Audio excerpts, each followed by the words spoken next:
Welcome to the Performance Portfolio Podcast with Coop and Coop. Greg Cooper and Cooper Allen bridge the gap between performance and finance to help you build a stronger life and a more resilient future. Let's get into today's episode. Coop, today we got I think one that's gonna either really hit with a lot of people, but also at the same time kind of tick some people off because people are proud, and that's great. You should be proud. But what we're talking about today is wearing your own jersey. This is something that we talked offline about a month ago. We've been sitting on it, and with the World Cup and just sports in general going on, I think it's a great time to talk about this. So, with that, what prompted that topic for you, and like why do you think it's like such an impactful thing to talk about today? Yeah, great question. And if you're listening to this, I would challenge you to have an open mind because if you would have found me 6 to 10 years ago, I was that guy that was college football every Saturday, NFL football every Sunday, and loved watching sports and grew up as an athlete. Jury's still out whether it was a mediocre one or a good one, but I enjoy watching sports. I enjoy playing sports. I enjoy occasionally betting on sports, et cetera, et cetera. But for me, I was surprised, especially there was the NHL NBA playoffs, Greg, followed by the World Cup with especially being in Canada with the Montreal Canadiens going on a run. It's every single post that the Habs made on social media was just there were so many people that shared every single one. And the thought was in my head, it was just, well, if I wanted to see every single post by the Montreal Canadiens, I would just follow the Montreal Canadiens, not John Doe. And it got me thinking about why are people so willing to wear another team's jersey and attach their entire identity to the Habs playoff run or their specific country in the World Cup or whatever the case may be. But if one of us were coaching them and they were running their own business, they would be scared to promote their own business and say, hey, I can give you a free financial review or a free consult on personal training or performance coaching or start up a bakery. Can you come check out my stuff or use promo code Cooper10 for 10% off, whatever. Like people are so worried about what other people are going to think when it comes to things that will move their life forward and promote their family name on the back of their jersey. But when it's the Montreal Canadiens or when it's Team Canada Soccer, something that they can identify with but won't really marginally change their life, they're so willing to do it without second thought. So I figured it'd be an interesting topic to dive deeper on why, and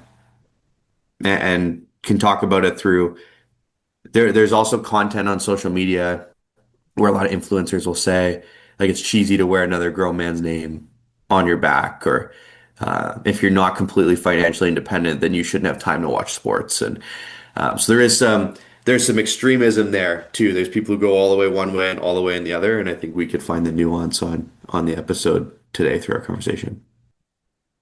I really like that you said, they're scared to promote their own business, or they would be scared. And I think that's a big piece of it. It's identity misplacement. Now, I'm not saying you can't be proud about a team or your country, especially your country. Like you should have national pride in general. It's cool during the World Cup to see, people that didn't play football or soccer their whole lives that aren't, in that world get behind the team and like be proud. That's cool. But when it becomes the only thing that is like your identity and like that's all you care about, I think that's where it becomes the problem. And I think a big piece of that is, like I said, the identity misplacement is it's easy to hide behind that. People like, especially athletes, you hear all the interviews. They're always, oh man, nothing better to wear this logo on the chest or to wear my flag on my chest, have my name on the back. You know what? Also, though, it's scary as hell because now you have millions of eyes on you all the time. And people, if we are connected to the business side, they're afraid to put themselves out there because they're afraid to get judged. but they're the first to judge their team when they suck or they make a misplay or they do something off the field of play that is, less than becoming of a good role model. So it's easy to just put all of their identity in that. And the thing that I think about, similar to what you said at the start, is, the real diehards that put, like, they know every stat, every line, they know the prospects, they know everything about that team. But would they how detailed of a description would they give you if you asked them about their life and their business and their team? Their team being their family, their closest circle, their people that work for them or with them or their coworkers. It wouldn't be as detailed as running through every stat line of every baseball player on the Blue Jays. I guarantee you that. Well, Greg, that was going to be my first question for you on that topic when you had mentioned identity misplacement. Is so just to give our audience some context. When I asked Greg Cooper, I know you cheer for the Oilers, et cetera, et cetera. Uh, but when I say, Greg, what's your identity? What do people know you as? Do you think that Oilers fan ranks in the top 3 to 5 of that? Not even close. Right. Okay. So what do you think other people say is Greg Cooper's identity? And then to Greg Cooper, what is your identity? And what do you want people to know you as? What do you want to be known for when your head hits the pillow? I would say people generally call me coach. In everything I do, like even in my friend group, like I have that role. Like that's, I was the leadership kid growing up. I was the peer support kid. I was the sports guy. Like that's who I was. I was always kind of in that role even before it was my, real role that I'm getting paid for. But I think that's where people see me, or more likely and more accurately, they're like, oh, you're the motivation guy, oh, you're the inspirational guy. That's what you're the fit guy. Like that's the things they identify me with because that is my life. Now, what I want to be is, that coach that made a real impact in their life, or, that person that helped them see the potential in themselves that they didn't, or they did, but they didn't know how to unlock it. I love sports. I've been in sports my whole life. Since I was 4 years old, I was in sports. Soccer, judo, obviously judo's the main one, all the school sports. And yeah, I love World Cup soccer. It's great. It's one of my favorite sporting events. But, Canada lost in the round of 16, and I woke up the next morning with a big smile on my face because, yeah, that sucks for them, but it's also great. They made a huge run. They showed the world that Canada has great football players, great soccer players. And their loss, I was like, good job. Good. That's how it is. And I carried on because I had to coach the rest of the day, and it doesn't connect so hard to my identity that I'm gonna just like blow my whole life up. Yeah, it's so true. On that topic, I think a big part of why people do it is they want to be a part of something that's bigger than themselves, or they're just looking for an escape from their day-to-day life. In saying those two things, do you think if an individual person, whether you're a janitor at a school, an entrepreneur, stay-at-home parent, if they just got really clear about what they wanted their individual identity to be long term in their life, created the end vision of themselves that they were working towards and strive to become that person, do you think that would remove the desire to feel the need to escape or attach their identity uh, to something bigger than themselves that maybe is a little bit more trivial as opposed to personal and growth oriented? I was thinking about this as I was leaving the gym to come record this, and I go two ways on that, Coop. One, like I've known some immensely successful people that are diehard fans. Like these are the guys that like you ask about their team, they know all the stats, they know the high school prospects. Like they know it's like how? Like you run a very successful big business. Like I'm talking like lawyers that run huge firms. I'm like, where do you find the time? But that's their hobby, right? So there is something to be said where we're not totally vilifying saying you can't be a fan of sports. Those guys find time because that's their thing. They don't go to the gym, they don't play, or they do, but like that's not their thing. Sports, playing sports isn't their thing, or whittling or whatever, right? That people invest their time in. They invest their time there. That being said, it can be a very big time sink. And I know at times those individuals, even though they do find that integration and they still run successful businesses, I had one in particular go, I've watched every single Blue Jays game this year. I go, how? And this was before the pitch count clock, right? These were 3, 4, 5 hour games. It's like, what?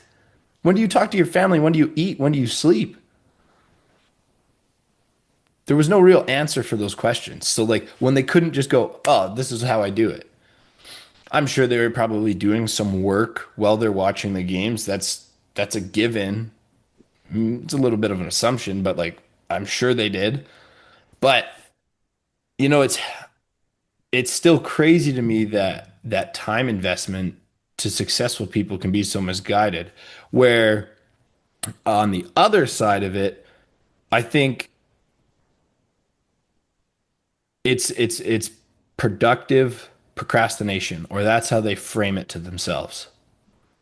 Oh, but this is, sports is good. It's not mindless, stupid TV or cartoons or Family Guy or something that, in general is viewed as just like brain rot, or I'm not scrolling on. Yeah, but you're still putting everything you can into this thing, whether you consider it healthy or not.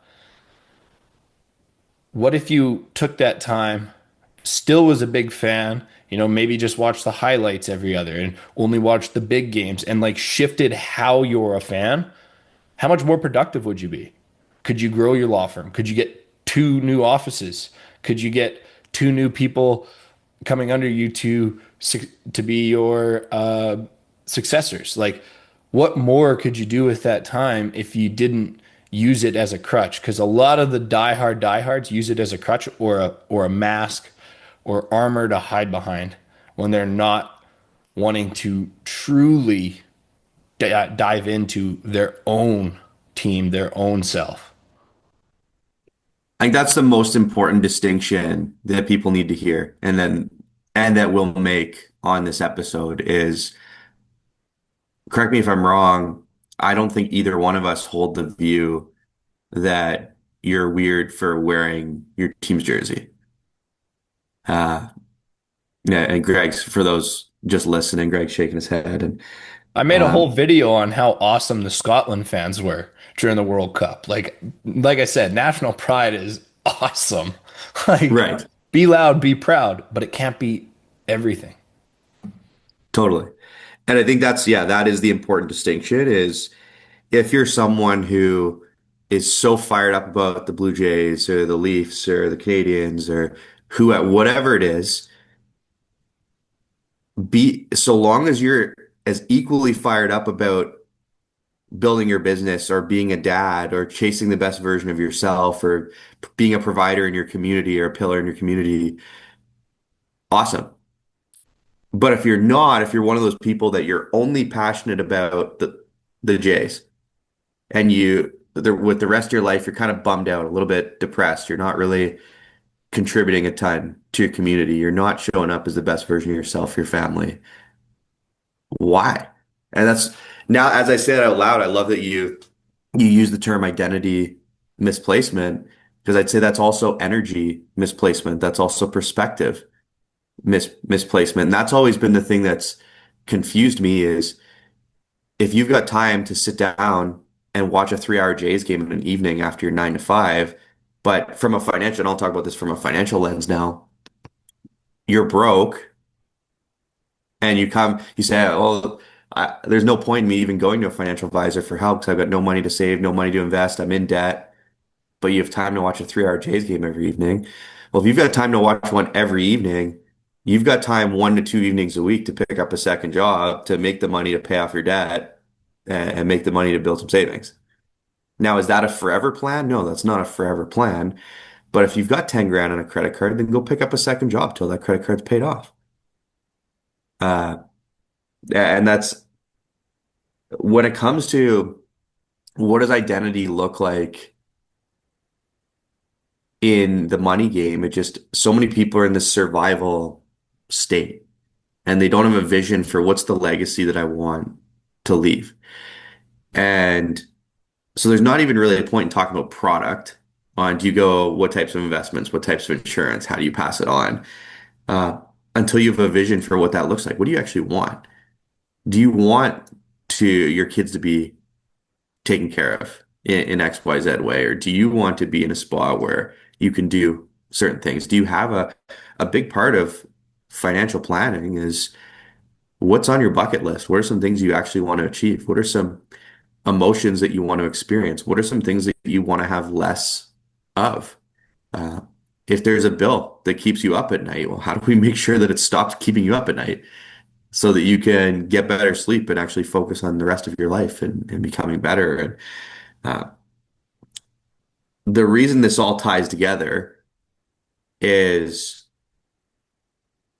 if sports is an escape rather than a hobby, like you just talked about, Greg, it impacts everything, your financial health, your physical health, your mental health, because it'll start to consume you. Your entire energy for a Monday is going to be based on whether or not your football team won on Sunday. And then it impacts how you show up at work, which then impacts how much money you make.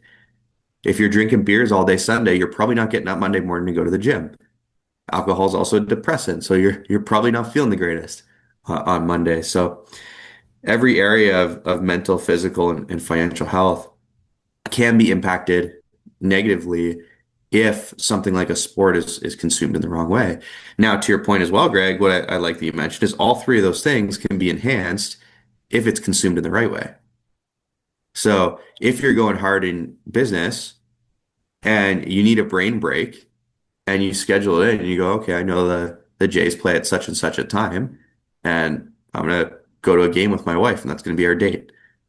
Or hey, I'm gonna let one of my kids stay up a little bit later, and we're gonna watch the game together.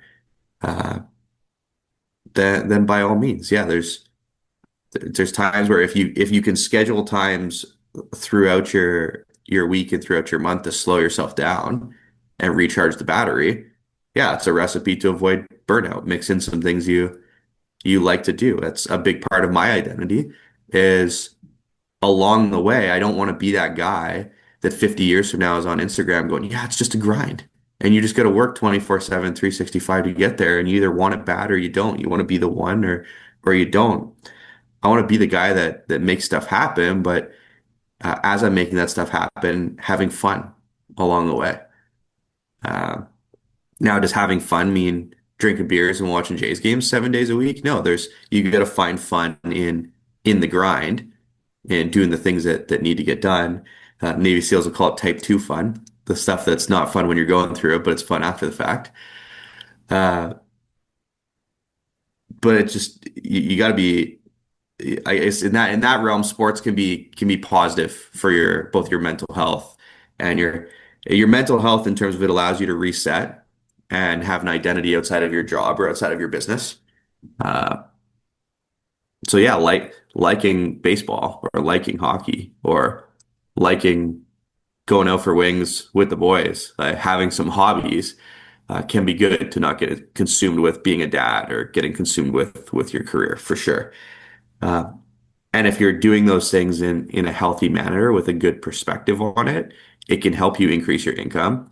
Uh, and it might even challenge you if your identity is you don't want to be for lack of a better term, a slob, armchair quarterback yelling at the TV about what they should be doing. Maybe watching sports will challenge you to get your physical health in a little bit better shape as well. Because I don't know about you, Greg, that was an eye opener for me. I was at a Jays game a couple years ago, and it was Danny Jansen was playing. I think he had returned to Toronto, or maybe he was still in the Jays. But I remember seeing they had his birthday up on the screen. It was 1995, and I looked at that. And I said, "Wow, he's only a year older than me." But he's been in the league forever, and everybody's referring to him like he's an old wily veteran. I'm like, crap, am I an old wily veteran?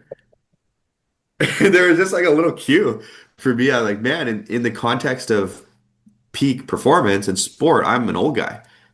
So I need to make sure that my health doesn't slip because if I'm the old veteran now past my peak performance phase, I can't just drink 24 beer on a weekend and eat fast food and expect to be okay. I got to get this stuff in check because even if I gain 5 pounds a year for the next 10 years, well, I wake up in a decade and I'm 50 pounds overweight, not by eating like a total slob, but just having my eye off the ball and not tracking some things and not being accountable in my health. So I think there's definitely ways that sport can positively impact your physical, mental, and financial health. And like you talked about earlier, very much negatively impacted if it's our entire identity as opposed to creating an identity for ourselves and our future, both in terms of our health and performance, and then our financial and the legacy we want to leave. Yeah, I like that you tied it to the financial world. So I'll do the same for the fitness side. And it made me think of many years ago, the very first time I did 75 hard. I was starting career. I was like 20 or 21 at the time. And my boss was speaking at this engagement at Agribition, this big ag trade show and conference in Regina. And he was talking about 75 hard and like mindset stuff. And then he points to me and I'm sitting at the back of the room. He goes, well, Greg's done it. And we started talking about 75 hard. And I did a spiel and then I said, well, is there any questions? Like people that are maybe inspired to like try this or like want to get in better shape, better mindset, better mental state. And this woman raised her hand and she goes, well, that's all fine and dandy. But like, how do you have time for two 45-minute workouts, one having to be outside? I went, how many episodes of Netflix do you watch a night? And she sat down. She didn't have a response to me because she knew the answer. So the same thing on the sports, right? Okay, so you're a sports fan and like, okay, you got to watch that game. But I almost guarantee you, especially if you work out like at something like Good Life, they always have like every TV in Good Life the last month and a half, 2 months here is every World Cup game. So if there's a big game on, your team's probably going to be on at the gym. And if it's not, everybody has a phone, you probably have a subscription to watch that on there. Especially if you're just getting started in the gym, you're probably going to go to the cardio machine first. So that means you got 15 to 20 minutes where you can watch that. In between your sets, you can, just have it in your ear and you can hear it. So like there's ways that you can integrate being a diehard sports fan into your life and still being productive. Because especially when you're just getting started, or even when you're at like a higher level of performance, if you will, in the gym where you're doing heavy sets, you're going there for a purpose. Most people listen to music anyway, or a podcast in the gym. So just listen to this again. Whether it's playing video feed on your phone or not, like there's a great way that you can reinvest that time and use it better. And still go, yeah, I know exactly what happened in that game. We lost. That sucks. Then use that like emotional pull you have to go heavier on your last set because your team lost. But then you can go get a win yourself. And you also touched on the emotional side of it where, and I think that's an important thing to note too, where more specifically in men. Actually, I had a conversation with my best friend yesterday about this, where it's like how like cringy it is to see men like pretend not to care on like something like their wedding, where they're like, no, whatever, wife I'll just pay for it. Get off of it. You care. You're just trying to like be like over masculine because you're so afraid of your own masculinity that like you're gonna pretend not to care. You do care. And you do care about everything else in your life, whether you want to admit it or not. But that's the important distinction. It's easy to hide behind sports and be so emotionally invested into it and go the highs and lows with your team. Because if you did that for yourself, it's scary to own when you make mistakes personally, professionally. When you get super big wins, then we're afraid if we talk about our wins like we would, that everybody's going to share the post when their team makes the playoffs or wins the Stanley Cup or whatever, wins the World Cup. But if they get a huge bonus or, it doesn't always have to be about money, but they have some milestone, they're afraid to put that out there because they're afraid of the ridicule or people go, that's it? But it's just like the Teddy Roosevelt speech, the man in the arena. It's easy to be in the audience. It is hard and it is scary and it is intimidating to be the man or woman in the arena. And the ones that are so emotionally tied to it, that are using it truly as a mask because they're afraid of their own emotions and their own team and their own life, it's the equivalent of a yo-yo dieter. Oh, I'm really good. It's great, great, great. Cheat meals. Now I'm fat again. Oh, I'm really great, great, great. Oh, team's making the playoffs and we lost again. Toronto.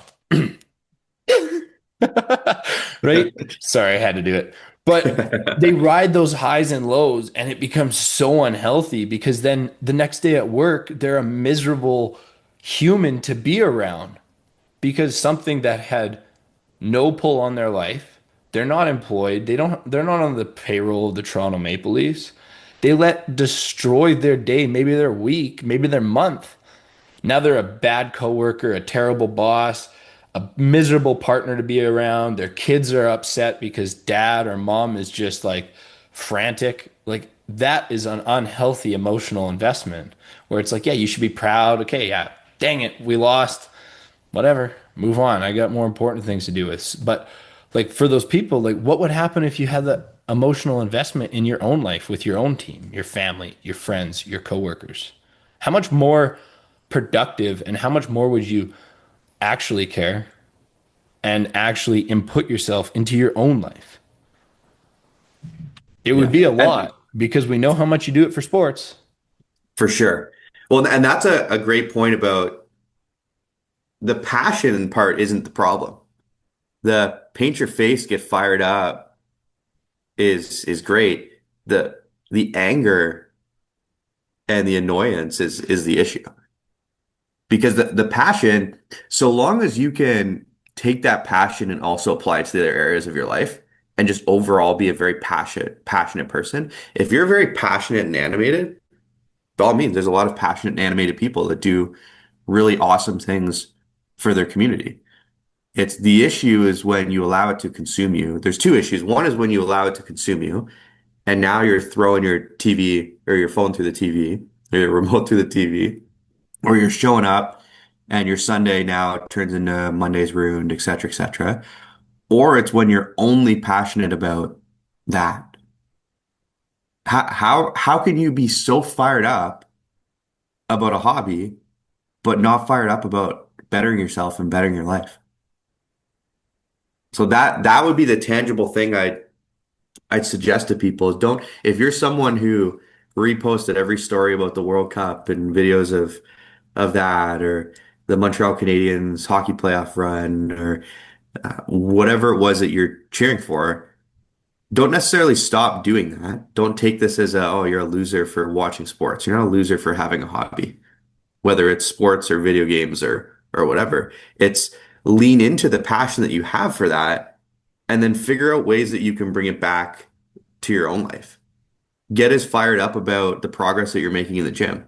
Get as fired up about the progress that you're making in your finances in terms of, yeah, I saved $500 the last quarter. It's not huge, but if it matters, make it matter to you. Make it something that's important to you. Have a vision for the next 7 days or the next 30 days to say by the end of this month, if I can achieve this and this in my life, then that puts me one small step ahead of where I would have been had I not done that. And I'm going to wake up and chase that. I'm going to be fired up and passionate about it. You got to gamify your life in your savings, in your health, and in every area. What's I train my team on this all the time. Don't just have a goal in the business because we recognize you when you make this amount of money or you help this many families. But what does making that amount of money and helping that amount of families do for your life? Did it pay off a credit card for you? Did it allow you to maybe you're part-time with us and you made $1,000? Okay, of that $1,000, tell yourself if you don't normally make $1,000 a month, tell yourself if I make $1,000 this month, then I'm going to take 200 of that and I'm going to take my spouse out on a really nice dinner. We're going to do a date night together to reward myself for the work and get excited about it. And then save the other $800. But just find something to be excited about. Pick up one overtime shift at work or pick up a side job and say, you know what, with this money, here's what I'm gonna do with it. I'm gonna have this thing. And maybe the problem with that, Greg, and this is a whole other episode, is maybe the problem is we live in such an instant gratification society that there is no, I'm going to go work hard, and then on the other side of working hard, here's the reward I'm going to get. We now just live in this society where people finance the reward immediately on a credit card, and then that's why they're so depressed and escaping to the world of sports. And then that's how they get addicted to sports gambling because they're trying to hit a parlay to pay back the credit card for the instant reward. And we've just lost this whole, I'm going to go work hard and earn the time off to watch the sports game or earn the time off to go take my spouse to dinner or et cetera, et cetera. Mm. Well, and this is where we're getting into what wearing your own jersey means. And I'll touch on like the instant gratification piece first. Again, I had this conversation with my best friend about, when you are, in that pursuit of being a high performer and you want to be the best and you start keeping that standard high every day. It sucks emotionally sometimes because delayed gratification. If your standard is always going, above and beyond like the regular standard of your coworkers or the people you're around, and you're always there on time, you do the extra, you clean up at work, you do those little mundane things that actually make a big difference.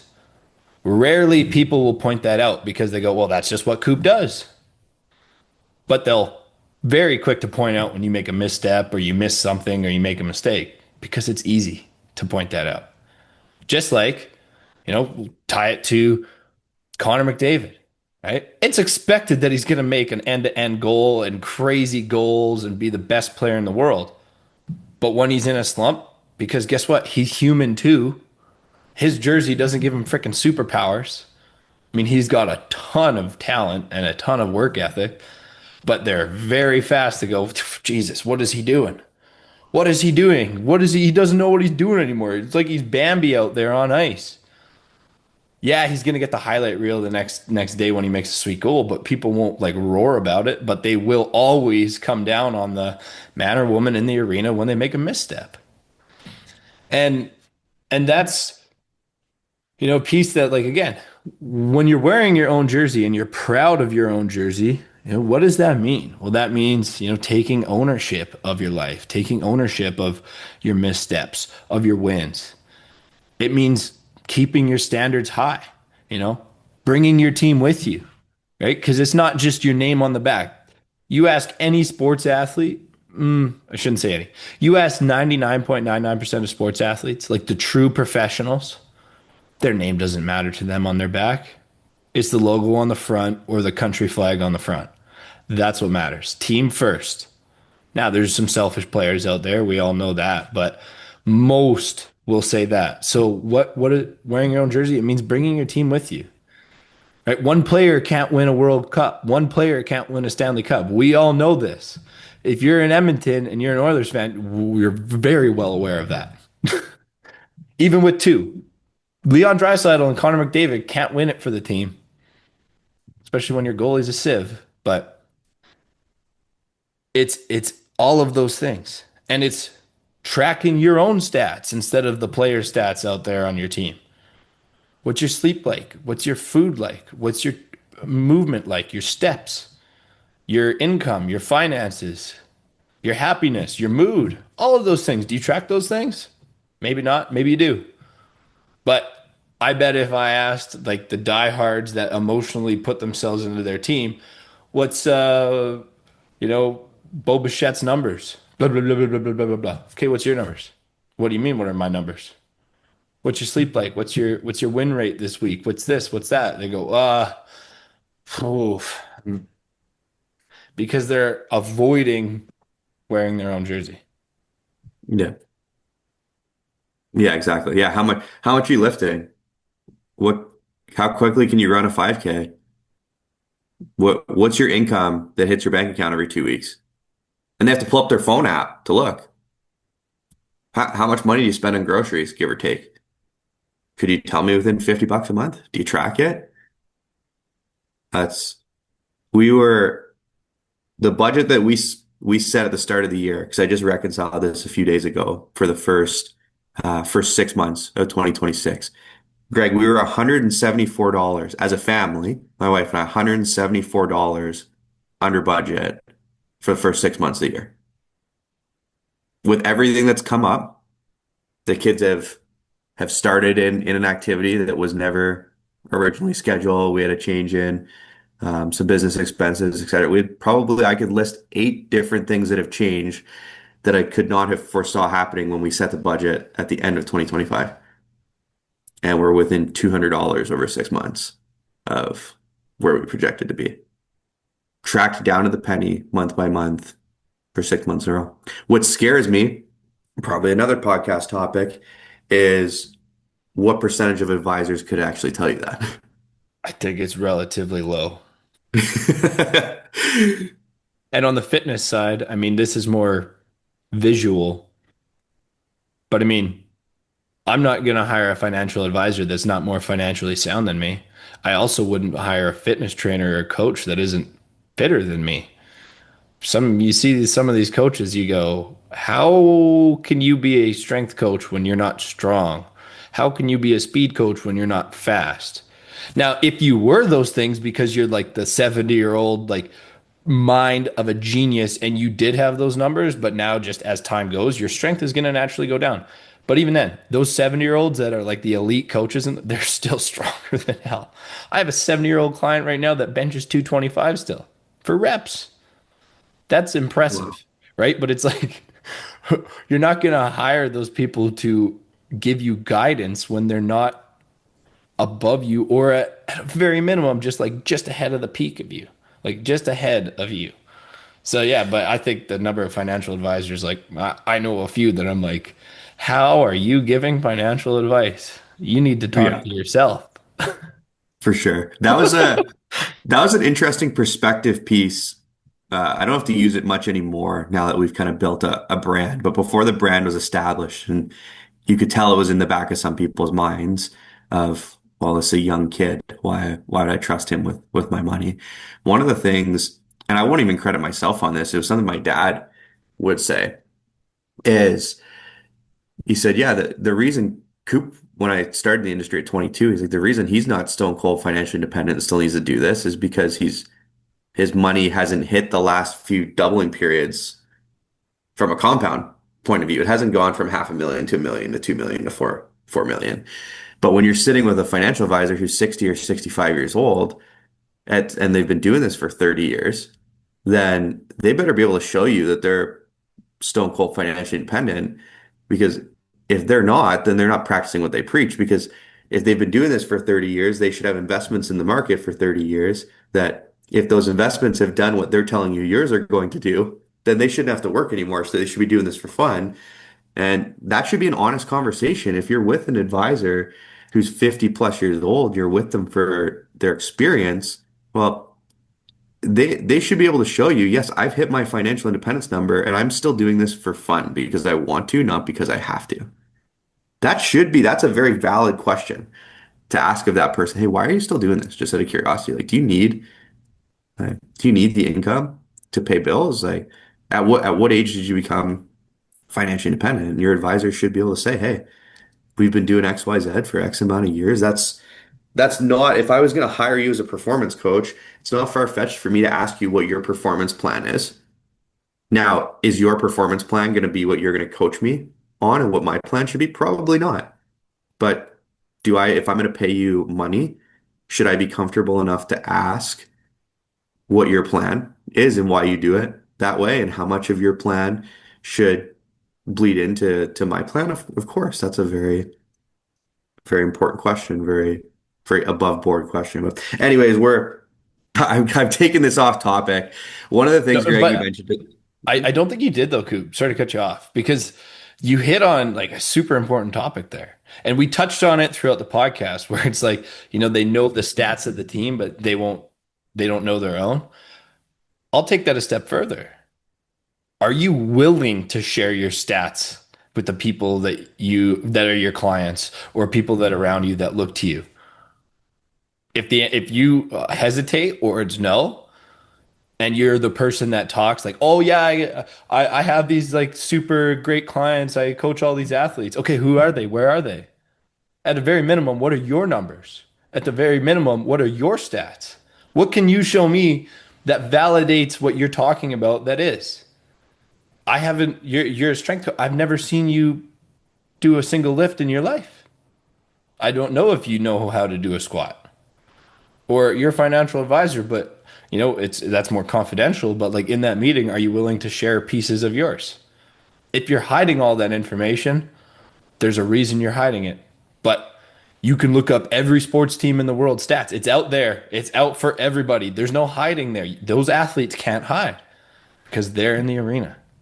So put yourself in the arena. Put yourself out there. You don't need to share everything, but share enough. For sure. And to that point about putting yourself in the arena, people are in the game. People are on the ice. They're on the court. It ties it back to you're wearing somebody else's jersey and you're either sitting on the couch or you're sitting in the arena, but in the rafters, yelling, cheering, booing, whatever. But you're yelling and cheering and booing at people and critiquing people without ever being willing to step on your own proverbial rink or court or whatever that looks like. And to your point, Greg, about sharing your stuff, it's yeah, find your version of what it means to step on the ice, to step on the court, to step on the field. Because people who get in the game, they're running a business or they're doing something in the community or they're taking ownership in their life. They're paid more. If I'm putting a jersey on for the Jays, it's not because the Jays are paying me. I'm paying them to be a fan. But when I put my own jersey on, I'm getting paid. So remembering that as you watch sports, that hey, you're not on the team. It's not your team. You don't count against the salary cap. You don't count against the payroll and the profitability as a staff member of the organization. So get on the ice and get in the game, find your own game because you're going to be paid more. You're also going to be respected more because people are going to look, there's going to be some people who ridicule you, no different than there's some people who boo athletes or who criticize musicians or actors or whoever, but they're also largely respected a lot more. Now, some of that respect isn't really respect, it's idolization, which I think is super corny. Because at the end of the day, they're just a human being, and there's no reason you should ever idolize somebody. I don't idolize people, I respect them. And that was a difference between we grew up, Greg, in the era of Kobe and LeBron and Manning and Brady. And I made the mistake of being an Aaron Rodgers, Ben Roethlisberger fan, not because I loved them, but because I was like anti Manning and Brady, right? Or let me cheer for whoever in hockey, whoever was playing against Ovechkin and whoever was playing against Kobe. And thinking about it through the lens of, oh, I just want the underdog to win. But then as I got into the high performance world and did a lot of personal growth and personal development, I realized, man, I don't idolize anybody who does this, but I should have spent way more time as I got to watch prime Kobe and prime Brady and prime Crosby. I should have spent way more time respecting the excellence, respecting how much work that they put into their craft so that I could duplicate that into my own life as I wanted to grow and become a better human being. I love where you took that because that's a part of wearing your own jersey. The best players in the world respect the best players in the world. And I find it hilarious when fans of another team are so diehard that they just like, oh, that other team's trash. It's like that other team has one of the best players on the world in it. Whether you dislike them or not, or they're playing your own team, you can't disrespect excellence. You have to go, yeah, this is gonna be a great game. I'm gonna get, especially if you're in person, I get to witness one of the best players to ever play whatever game it is in person. Even though they're playing my own team, that's cool. Now, I'm not saying you need to cheer for them, but the innate disrespect that people give because they're so emotionally tied to a result that again means nothing to them other than that's their team they cheer for. It's crazy to me when you hear that. It's like, oh, that team's trash. Nope, they got three of the best players in the world Oh, Messi's terrible. Objectively, you're wrong. Like, you're wrong. Kobe's terrible. Again, objectively, you're wrong. Like, these guys not only have the star power, they have the talent and skill and work ethic and teamwork and the ownership of their jersey and the logo on their chest to support it. They're not doing it alone. They bring their team with them. They support their team in different ways because everybody's individual, but they're there for themselves and for the team, right? And it's that part just makes it funny. And again, I think the people that do view that, it's like, I don't care if my team loses or like whatever. I don't care if they lose, it's just as long as they don't win. What? And like when you bring it into the real world, it's like, I don't care what happens as long as that guy doesn't make it big. But what does him making it big have anything to do with you? Exactly. Your own ego getting in the way because he's maybe a little bit more ahead of you, or he made decisions differently than you and now he's in a different spot than you that you wish you were in. Well, now you're just being egotistical and you're jealous because you didn't get there or you're not there yet. So stop comparing yourself and just worry about your own jersey and worry about your own team, and then find your success whatever that is. Well, and then people wonder why we have a mental health crisis when the mental gymnastics that people have to put themselves through to justify that level of thinking so that they in their mind can still be right instead of being regretful and realizing that, hey, I lived my life as an angry, jealous, spiteful person, as opposed to just saying, you know what, I don't like the fact that I'm an angry, jealous, spiteful person, so maybe I should take some accountability and have some personal growth here. And that's part of wearing your own jersey is maybe your identity doesn't need to be that you make millions of dollars. Maybe your identity is that, you know what, every time that I feel myself leaning into a shitty emotion or a shitty action that would make me a shitty person, maybe I should just start to take accountability for those emotions and those thoughts and those actions and start to work towards either not having them altogether or just limiting them. I'm not a naturally positive, optimistic person.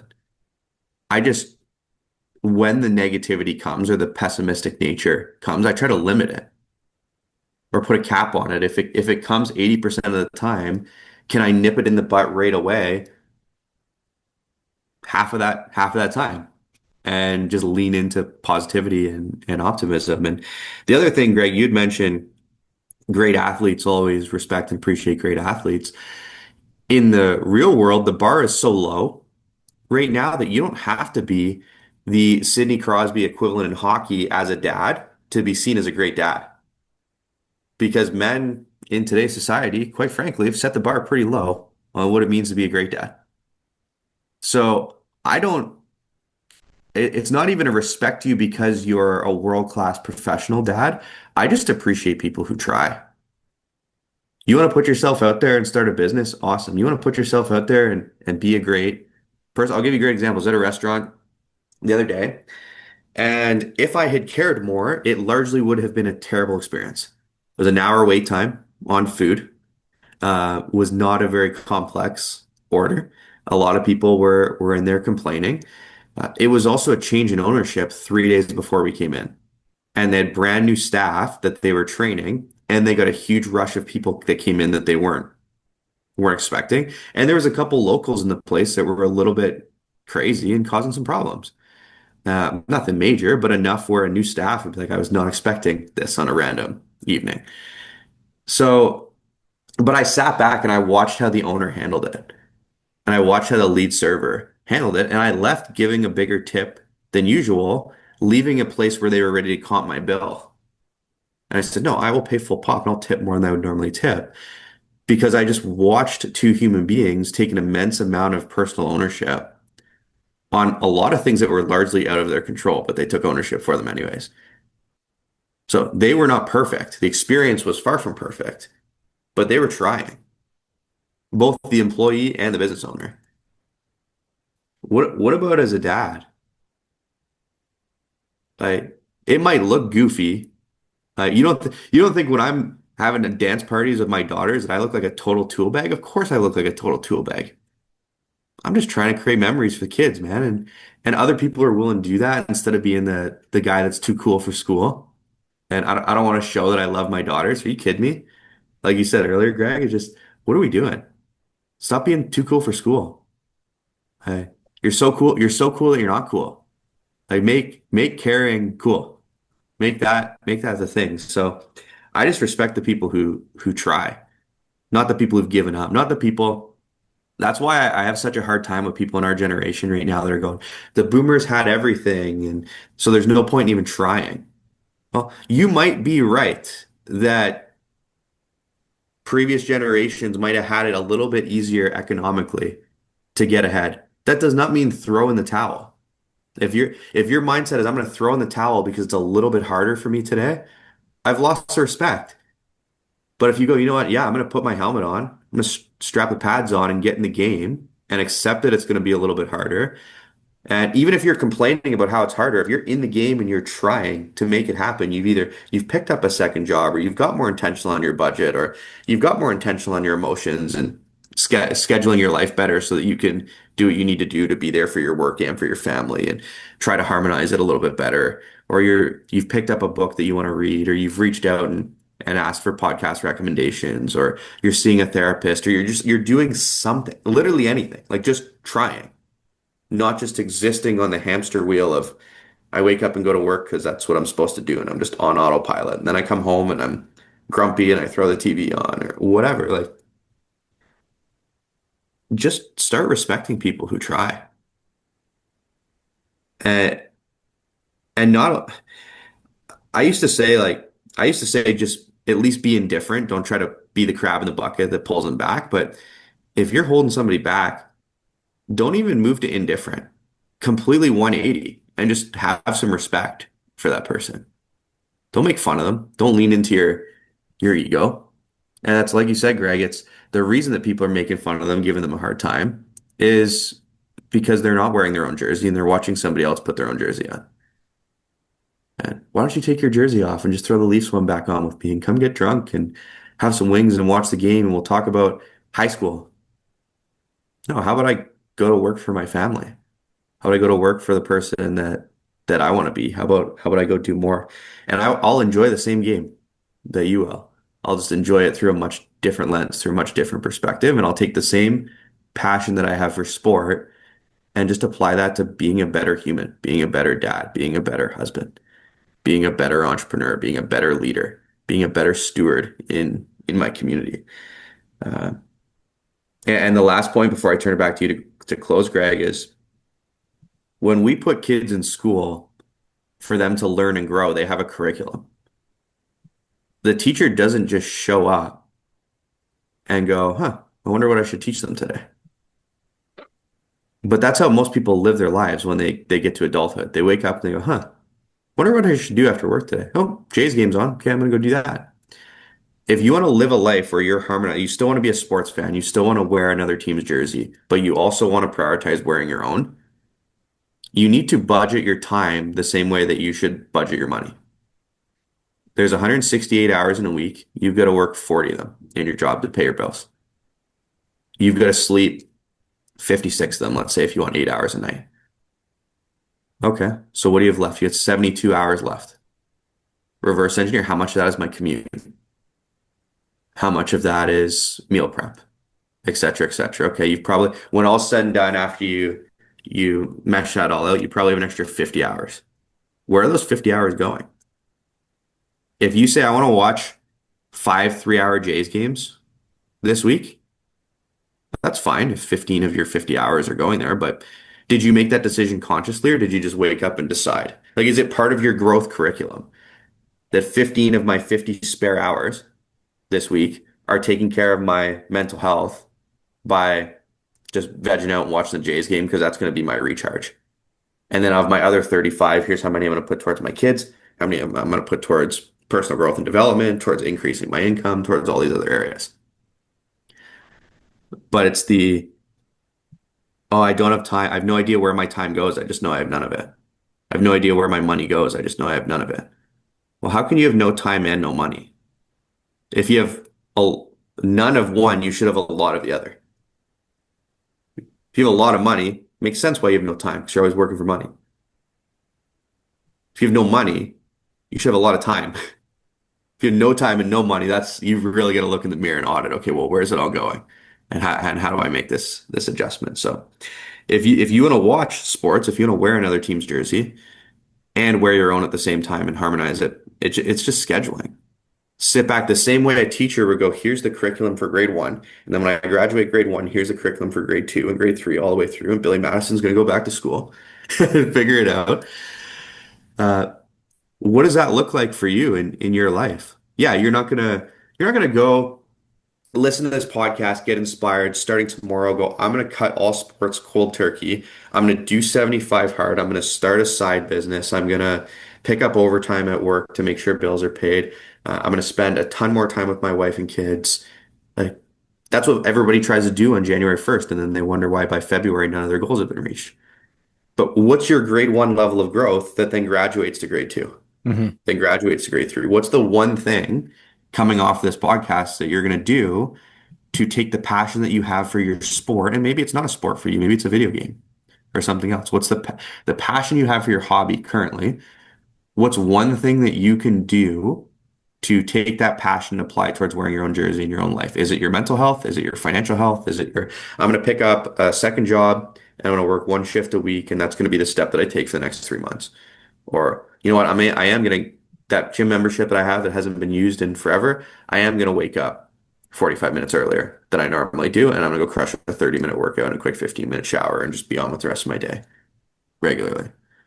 So, what's the one thing that you can do? Because there's one thing you can do in July, and that's going to compound into one more thing that you can do in August, and then two more things that you can do in September, and then those things just become part of your identity.